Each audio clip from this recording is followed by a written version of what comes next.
The MLB season is fast approaching. The news is real slow, but we're going to give you our AL and NL standings predictions, as well as we're going to be previewing the World Baseball Classic, which is one of my favorite tournaments in all of baseball. And we'll have that coming up on this episode of Jay's Digest.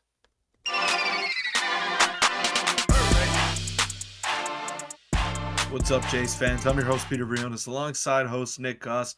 News has been real slow around baseball and around Jays land as well after that Chad Green signing just a couple of days ago.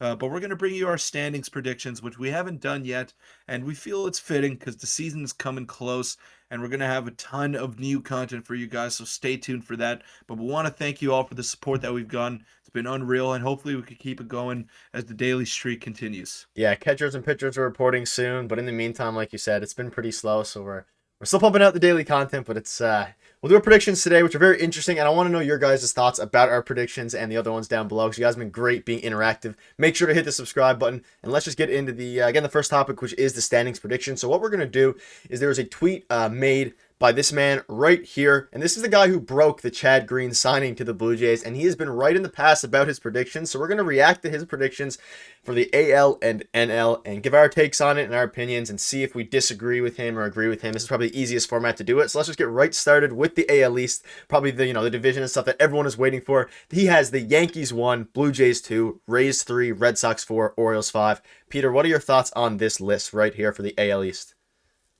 I think it's perfect. I would just swap the Red Sox and the Orioles. I still give the Yankees the slight edge over the Blue Jays. Now, many of you might not be happy hearing that coming out from me, but I just think the Yankees got better this offseason. Yes, they lost Andrew Benintendi. Their lineup didn't get much better, but they added a top five starting pitcher in the game in Carlos Rodon, and that'll help you out in no matter what division you're in. So I think the Yankees have the slight edge, but the Jays are much better suited to really give them a run for their money in October. Yeah, I'm gonna put the Jays 1, Yankees 2. I've kind of been on that train the whole offseason, so I'm just gonna stick with it. I think it's gonna be very close. I think it's gonna be one of the most exciting, battles for number one in baseball this upcoming year. But I think the Jays maybe squeak it out by a game or two, especially with the Chad Green signing. That would be kind of funny having him, going up against the Yankees. But let's get into the AL Central now, which is the Twins, Guardians, White Sox, Royals, and Tigers. A bit of an interesting, weaker division.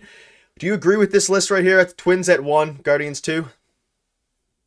I have the Guardians at 1, and I just don't trust the Twins because their best players cannot stay on the field. Now, they traded Luis Arias for Pablo Lopez. Pablo Lopez is a mid-tier starter, and they just lost their best contact hitter. Um, yes, they got a ton of prospects in return as well, but it's just I don't know how much better they really got. I still give the edge to the Guardians. I love their pitching staff. I think Jose Ramirez is one of the most underrated players in all of baseball, and I expect him to have an MVP caliber season yet again. Yeah, I agree with you. I think it's going to be very, very tight, though. The Twins are very good. Obviously, they got Pablo Lopez, but I'm curious to see how well Pablo Lopez does now and next season, whether it's, a low 3 ERA is kind of what, obviously the Twins are hoping for, but they gave up Luis Arias. So I'll agree with you on this one. And let's move on now to the AL West, which is a very, very interesting division. He has the Astros 1, the Angels 2, the Rangers 3, Mariners 4, obviously the Athletics 5, which is pretty consensus here. This is a power strong division, especially after all the moves that were made. Do you have faith in the Angels over the Rangers is the main question, because I think we all agree that Astros hold that number one spot. Yeah, the Astros definitely hold that number one spot, and we know that the A's are the worst team in the Yep. division and Yep. might be the worst team in baseball. So he's nailed that 1 and 5. Now, I think 2, 3, and 4 are interchangeable. All those teams, apart from maybe the Mariners, got significantly better in the offseason. And I did think the Mariners got better as well. Adding Teoscar Hernandez, dealing from a position of strength. I think I like this list. I would probably put the Mariners ahead of the Rangers, but I think this is finally the Angels' year where they make the playoffs. And this is one of the stronger divisions in all of baseball.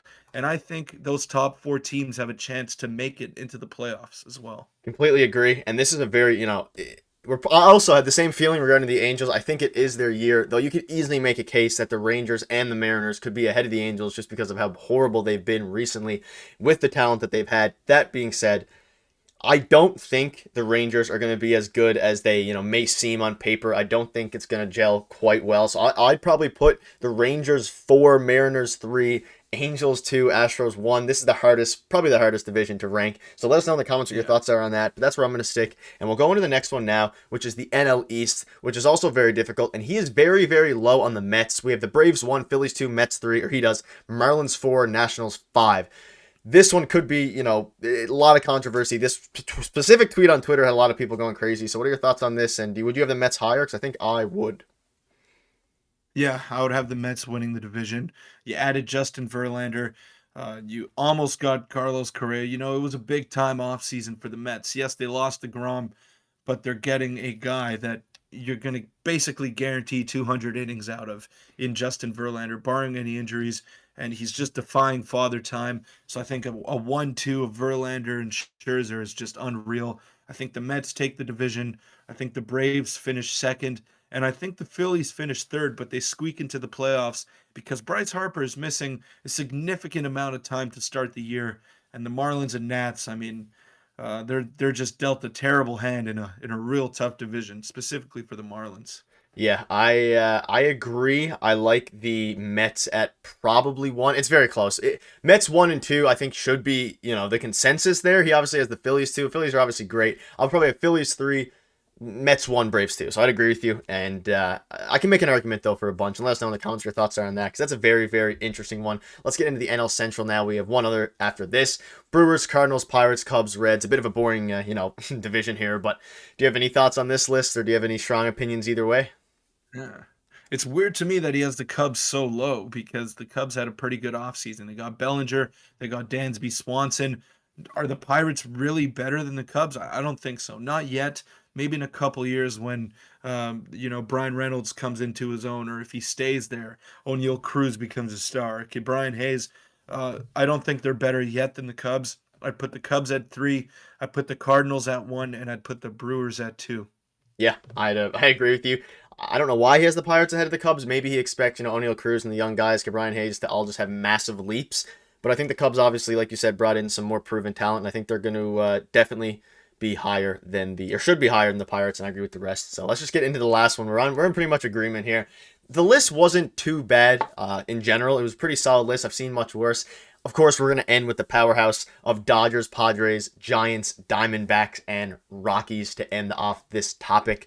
Very quickly, Peter, do you have any strong thoughts? Do you agree? Do you have the Padres ahead of the Dodgers? What are you thinking for this one? I like the top two. I think the Dodgers are still going to win the division just because of their pitching.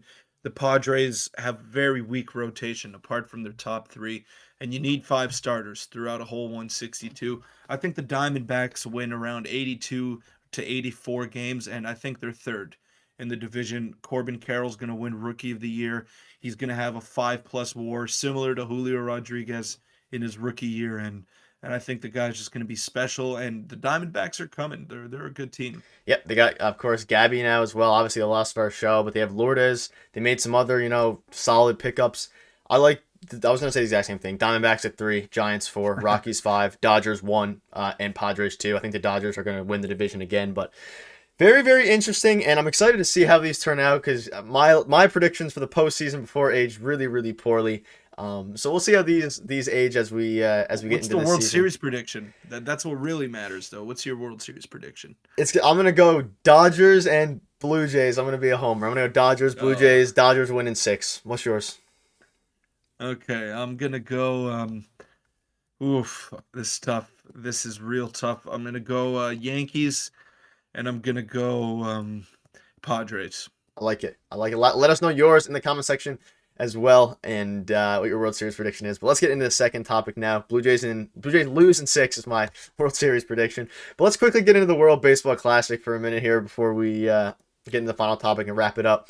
Peter, I'll let you take over here. Just touch on it briefly. These are the screenshot here. These are the different pools. We obviously have Canada in Pool C with the states, Mexico, Colombia, and Great Britain in Arizona. And do you have any thoughts on this? It's obviously an exciting time, especially with the lack of baseball we had over the past couple months. Yeah. Yeah, I love this tournament. It's just confirmed that I think Alejandro Kirk's going to play for Mexico. You're going to have Vladimir Guerrero Jr. playing for the DR, obviously. Zach Pop might play for Canada. We're not sure. Uh, Jordan Romano obviously has withdrawn from Team Italy, so it remains to be seen there. But I think I think that pretty much covers it for Blue Jays representation. I'm really excited. I love this tournament. I can't wait to see the Dominican Republic stacked lineup with Sandy Alcantara as their ace. Such a good team, and I'm just excited for that U.S. Dominican battle there. Yeah, it's gonna be, like you said, fun to see the Jays players. And if you're interested, I'll pop it up one more time before we wrap up this topic. These are all the teams, and we're obviously gonna be battling out against the United States, Mexico, Colombia, Great Oh, and Britain, Jose Barrios. And Barrios as Jose well. Barrios for Puerto Rico. Yep. Yeah. So yeah, that wraps up the Jays stuff regarding the World Baseball Classic. We'll probably have another video coming up before spring training starts, just touching on it, maybe doing some other stuff depending on what's happening there, because news is obviously slow. But to wrap it up now, just for a quick second, top 10 catchers were revealed by, I believe it was MLB Network. And this list is a bit better than the ones we've been seeing recently, so I wanted to touch on it quickly.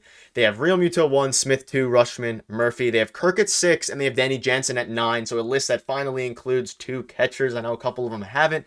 We discussed this briefly off camera, Peter. I think the list in general is pretty good. We both have Real Muto at 1. Will Smith at 2 might be a bit dicey, and we also have Kirk ahead of Contreras. Do you have anything else there you would touch? Cal Raleigh as well. You might want to talk about him, or Yeah, I would take Salvador Perez and Tyler Stevenson out of the top 10. Sal Perez doesn't catch anymore. He's a DH.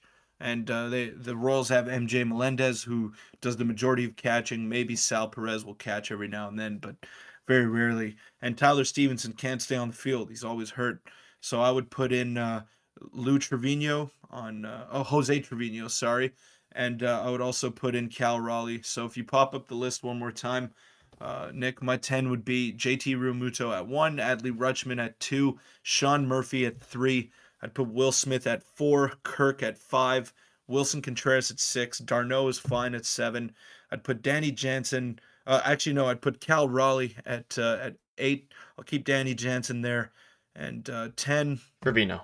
10, am I missing anyone? Trevino. Yeah. Yeah, Trevino. So I think that's the list there. Yeah, I agree. And not having Trevino there is a bit disrespectful, I think, especially after his phenomenal year last year. And he did really well, obviously defensively, and hit really well because he used to be known as a main defensive catcher. So I think having him there would be nice, but not a bad list overall. And obviously the list today given out by obviously the guy on Twitter and MLB Network were pretty solid. We didn't have to change too much up. We just wanted to give our thoughts on it. But that'll wrap up this video. Thank you guys so much for the support. We should have a video tomorrow depending on what's happening. Obviously the news is slow, so if you don't see a video tomorrow, just know we'll be back the next day. It's been pretty hectic, our lives, and obviously the news has been super slow. So we have tons of content coming out soon though, and we'll see you guys, if not tomorrow, the next day.